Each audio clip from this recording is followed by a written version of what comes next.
लड़ाई को लड़ने के लिए जब हमारी भारत मां गुलामी की जंजीरों में जकड़ी हुई थी, उस वक्त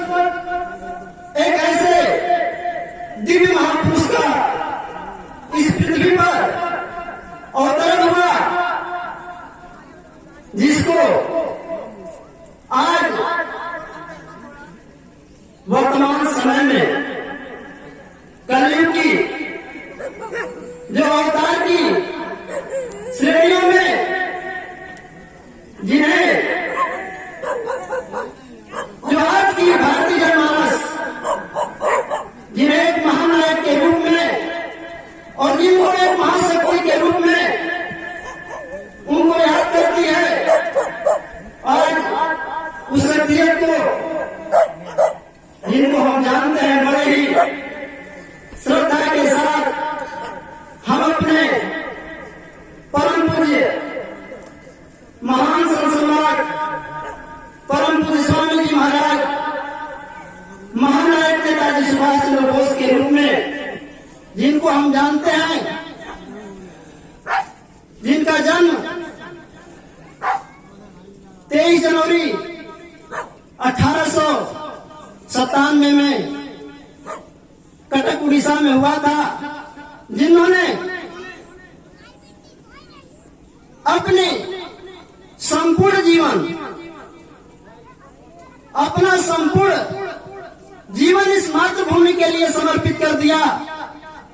किसके लिए? हम सभी भारतवासियों के लिए, हम सभी लोगों के सुख समृद्धि अमन चैन और वर्तमान में जो हमारी दुर्दशा बनी हुई है, आज की इस व्यवस्था को सुदृढ़ करने के लिए वे तब से लेते हुए अपने जन्म काल से लेते हुए आज वर्तमान तक वे हम सभी लोगों के लिए आज भी इस भारत भूमि को, इस भारत मां को, इस गुलामी की जंजीरों से जो हमारी मां आज तक जकड़ी हुई है, जिसके लिए उन्होंने संकल्प लिया था, इस भारत भूमि को आजाद कराने के लिए, इस ब्रिटिश उपनिवेशवाद को समाप्त करने के लिए उन्होंने जो एक फौज का निर्माण किया, उसका पुनर्गठन किया और अपनी सरकार, इस भारत भूमि की सरकार, इस एशिया की सरकार के लिए जो उन्होंने अस्थायी आजाद हिंद सरकार की स्थापना किया, वह पावन दिन जो आज की तिथि 21 अक्टूबर 1943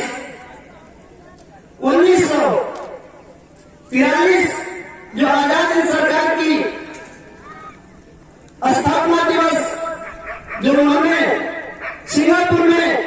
जो किया, आज उसका 79वां जो है वर्षगांठ समारोह आज हम इस पावन पवित्र भूमि में सत्यम जय गुरुदेव सतयुग तीर्थ स्थली में जिस धरा के लिए हमारे ऋषियों ने अपनी त्याग और तपस्या से इस भूमि को पवित्र किया, ऐसे पवित्र स्थल पर हम सभी लोगों का सौभाग्य उदय हुआ है, जो आज हम भारतीय सुभाष सेना के इस तत्वाधान में आज इन मंचा सिंह हमारे बीच में दिव्य विभूतियां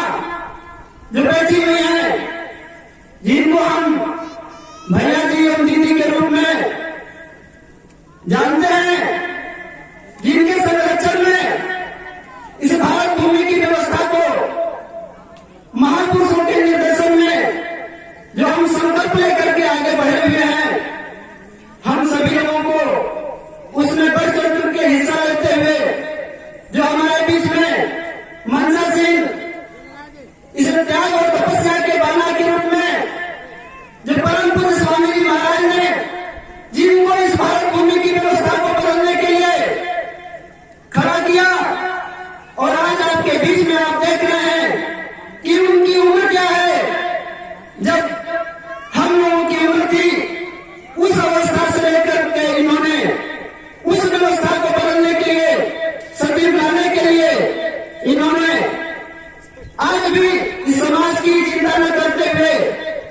अपने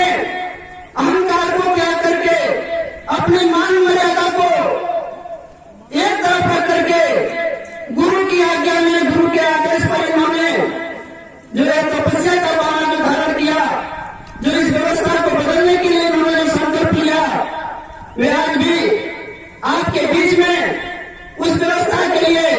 आज भी संघर्षशील है। तो हम सभी प्रेमियों का, जो सुभाष प्रेमी है, जो देशभक्त है, जो गुरु प्रेमी है, जो अपने गुरु के लिए मर और मिटने के लिए सदैव तत्पर रहते हैं, हम सभी अपने प्रेमी भाई बहनों को आज इस मंच के माध्यम से आप सभी लोगों को मैं हृदय से नमन करता हूं। सभी लोगों को मेरा सादर जय हिंद, जय गुरुदेव। जैसा कि आप जानते हैं कि महानायक नेताजी सुभाष चंद्र बोस का जीवन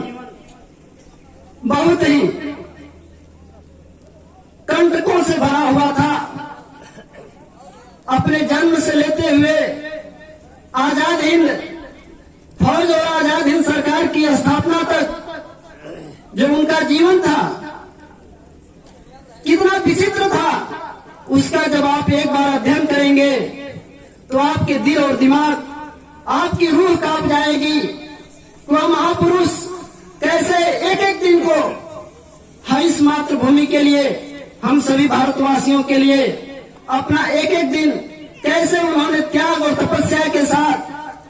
भूखों और प्यासे रह करके इस भारत भूमि को आजाद कराने के लिए अपना सर्वस्व बलिदान किया। और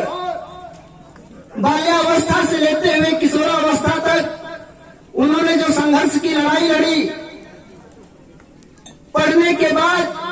उस इतिहास को जानने के बाद इतिहासकारों ने लिखा कि भारत में यदि अवतार की बात आती है और वर्तमान में इस अवतार का परीक्षण किया जाए तो यह देखा जाएगा कि महानायक नेताजी सुभाष चंद्र बोस से बढ़ करके बलिदान देने वाला है आज तक इस भारत भूमि में वर्तमान में ऐसा कोई महापुरुष नहीं हुआ जिन्होंने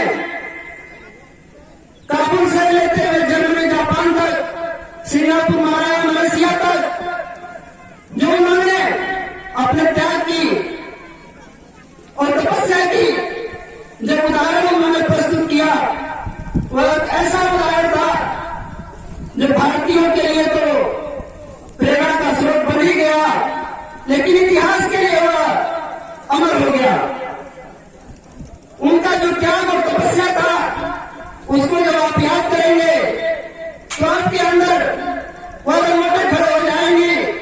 वह महापुरुष किस तरीके से आजाद हिंद सरकार की स्थापना के लिए जर्मनी और जापान से पनडुब्बियों की यात्रा करते हुए कैसे उन्होंने समुद्र में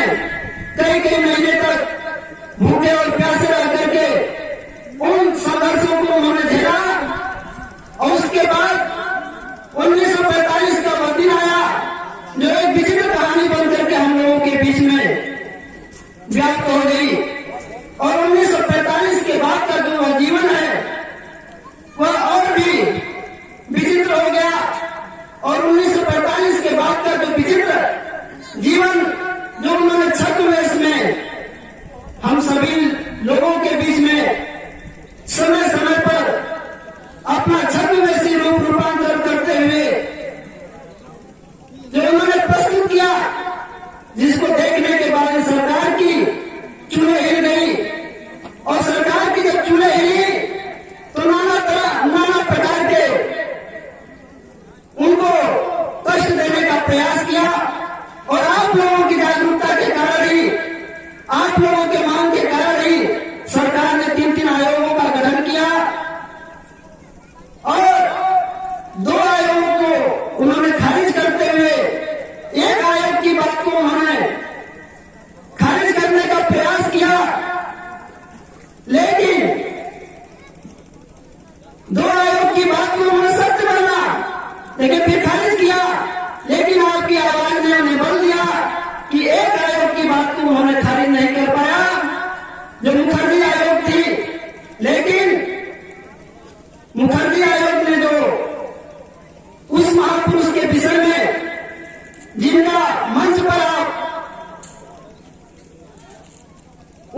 महापुरुष को जो आप देख रहे हैं, जिनका चित्र लगा हुआ है, वो महापुरुष हम सभी लोगों के लिए,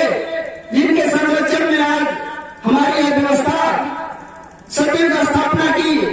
जो संचालित हो रही है, जो चलने जा रही है, वह जो है अब अपना काम करने के लिए प्रारंभ हो चुकी है। उसी क्रम में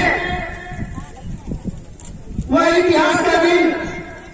भारतीय सुभाष सेना के लिए भी, जो हिंदुस्तान समाजवादी प्रजातंत्र सेना भारत के रूप के जो आई, उसका जो रूपांतर हुआ भारतीय सुभाष सेना के रूप में, जिसकी स्थापना किया गया 21 अक्टूबर सन 2003 को। आज भारतीय सुभाष सेना अपने उसी महापुरुष को, संघर्ष को उनके निर्देशन में आगे बढ़ाते हुए भारतीय स्वतंत्रता की लड़ाई लड़ती हुई आज आपके बीच में अपने इस पराकाष्ठा को पहुंची है। आज हम जानते हैं उस महापुरुष ने समयानुसार आपको अलग अलग संकेत किए। जब समय था तब उन्होंने आपको इशारा किया कि तुम मुझे खून दो, मैं तुम्हें आजादी दूंगा। लेकिन आज उन्होंने आपका साथ मांगा। एक ही चीज उन्होंने आपसे आशा की कि तुम मेरा साथ दो, मैं तुम्हें अमन चैन का अखंड भारत दूंगा। आज साथ देने की आवश्यकता है। उसके विषय में विस्तार से हमारे बीच में जो हमारी दिव्य विभूतियां हैं, आपको बताएंगे कि किस तरीके से उन महापुरुषों का आदेश और निर्देश हुआ है इस व्यवस्था को बदलने के लिए। क्योंकि महान संत सम्राट सुभाष जी ने एक ही चीज का इशारा किया कि मत करो संत से, हम मुकुट नहीं मांगेगा, धन के निमित्त या धर्म नहीं त्यागेगा, तुम सोओगे तो यह ऋषि जागेगा, यदि छिड़ गया युद्ध तो बम के गोले दागेगा। उस महापुरुष ने हमको इतना जज्बे और जोश से जागृत कर दिया कि यदि हर भारतवासी उस महापुरुष को अपना आधार मान करके यदि इस व्यवस्था को बदलने के लिए संकल्पित होकर के यदि लड़ाई को लड़ता है, तो यह व्यवस्था बहुत ही शीघ्र आपके बीच में बदली हुई नजर आएगी। क्योंकि परम पूज्य स्वामी जी महाराज ने भी कहा कि देशभक्ति को पहले निशाना बनाओ, यह मातृभूमि तुम्हारी है, इसके तमाम चीजों की रक्षा तुम्हें करनी पड़ेगी। यदि इस देशभक्ति को यदि तुमने पहला निशाना नहीं बनाया और इस देश की व्यवस्था यदि खराब होती है, तो इसकी जिम्मेदारी तुम्हारी भी होगी। आज वर्तमान परिवेश में देखा जाए तो आज की स्थिति बहुत ही एक नाजुक दौर से गुजर रही है, जो हम सभी प्रेमी भाई बहनों को आज इस बुराई के खिलाफ, इस अन्याय के खिलाफ, इस व्यवस्था के जो संकीर्ण स्तर पर जो पहुंच चुकी है, उसके लिए हम सभी लोगों को संकल्पित होकर के इस लड़ाई को भारतीय सुभाष सेना के निर्देशन में और सत्य में गुरुदेव तीर्थ स्थली यह जो तपोभूमि है, यहां से जो एक नया युग का जो संकल्पना, एक नए युग के निर्माण के लिए उन महापुरुषों के निर्देशन में जो कार्य चल रहा है, उसमें हम सभी लोगों को बढ़ चढ़ करके हिस्सा लेने की यह जरूरत है। क्योंकि जब तक यह व्यवस्था बदलेगी नहीं, तब तक यदि हम आप चाहते हैं कि सत्ययुग आएगा, तो सत्ययुग ऐसे नहीं आएगा। सत्ययुग आने के लिए और सत्ययुग आने से पहले हम सभी लोगों को स्वामी जी महाराज ने एक ही चीज कहा कि तुम्हारे कचूमर निकल जाएंगे। तो कचूमर क्या है? आज वर्तमान की व्यवस्था को देखिए कि 2 वर्षों से हम आप सभी लोग अपने घरों में बंद हो गए। आज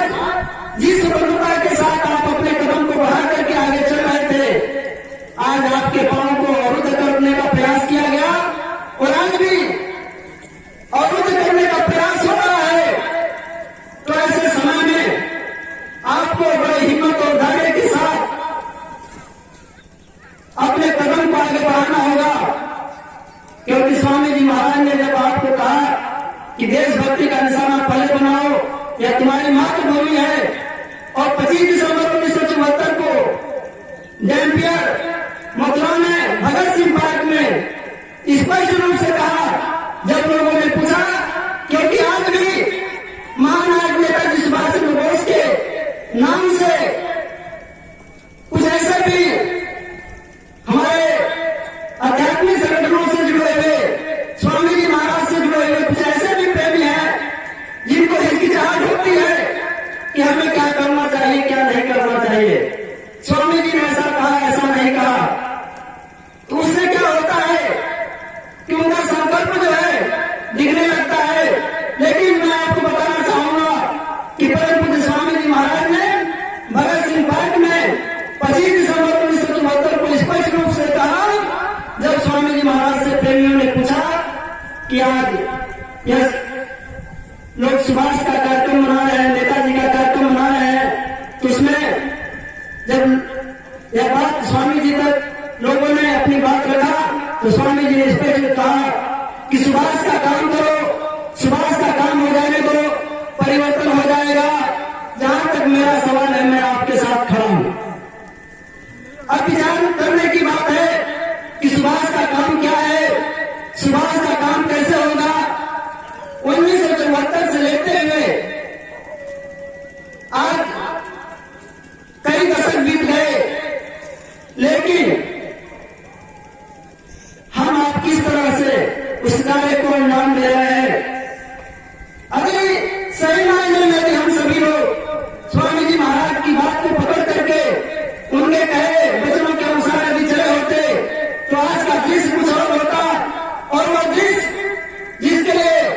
परम पूज्य स्वामी जी महाराज ने सत्य बनाने की जो बात, जो उनका संकल्प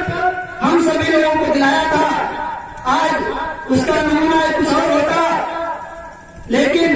आज हम सभी लोग भटक गए। भटकने का कारण आज कई दिशाओं में लोग चल रहे हैं, लेकिन उस चीज को नहीं समझ पा रहे हैं जिस चीज की जरूरत है। तो मैं आपसे यही निवेदन करूंगा कि आज का समय एक परिवर्तन का समय चल रहा है। एक नए युग के नए निर्माण की एक संकल्पना के साथ हम सभी लोग अपने कदम को आगे बढ़ा रहे हैं। तो ऐसे समय में हम सभी लोगों को अपने हिम्मत और हौसलों के साथ आगे बढ़ करके, क्योंकि उस महापुरुष ने कहा, कर सको तो अपनी बाड़ी में वह असर पैदा करो, कर सको तो अपनी बाड़ी में वह असर पैदा करो, रुख हवा का बदल सको, हुनर पैदा करो। अगर चाहते हो इस दौर में सम्मान से जीना, तो हर एक घर में भगत सिंह चंद्रशेखर पैदा करो, हर एक घर में भगत सिंह चंद्रशेखर पैदा करो। तो इस जज्बे और जोश के साथ हम सभी लोगों को इस आध्यात्मिक क्रांति और वैचारिक क्रांति की जो सूत्रपात इस तपोभूमि से जो एक नया निर्देशन आपके बीच में जारी हो रहा है, उसका अनुसरण करते हुए हम सभी लोगों को अपने कदम को आगे बढ़ाना है और उस महापुरुष के संकल्प को तब तक पूरा करने के लिए अपना जीवन दांव पर लगा देना है। जब तक उन महापुरुषों का संकल्प पूरा नहीं हो जाता, तब तक हम आप सभी लोग अनुरक्त तन मन और धर्म के साथ जो जहां है, जैसे है, जिस भी अवस्था में है, जिससे जितना भी बन पड़े, उसके हिसाब से आप लोग हमेशा अपने त्याग और तपस्या को बरकरार रखते हुए सतत निरंतर चलने का प्रयास करने का काम करेंगे और वह महापुरुष का वो संकल्प पूरा होगा, जिसके लिए आज हम सभी लोग इतनी इस धूप भरी अवस्था में, इतनी गर्मी में आज जो आप त्याग और तपस्या कर रहे हैं, यह कोई छोटी बात नहीं है, क्योंकि यह सबके बस की बात नहीं है। जिनका सौभाग्य उदय होता है वही इस तपोभूमि पर आता है और वह इस तरह के काम को करने का संकल्प लेता है और उसको वह करता है, क्योंकि स्वामी जी महाराज ने कह दिया स्पष्ट रूप से कि यह परिवर्तन गांव और गरीबों से होगा। तभी यदि आप यह सोचे कि यह परिवर्तन धनाढ्यों से होगा, धन के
उसके अनुसार आप तन मन धन से सहयोग करते रहिए, चलते रहिए। बहुत शीघ्र ही परिवर्तन की अपेरा आपके बीच में दिखाई देगी, क्योंकि ऐसा आप महसूस करेंगे जब आप आध्यात्मिक रास्ते पर हैं। तो स्वामी जी महाराज ने कहा कि परिवर्तन तो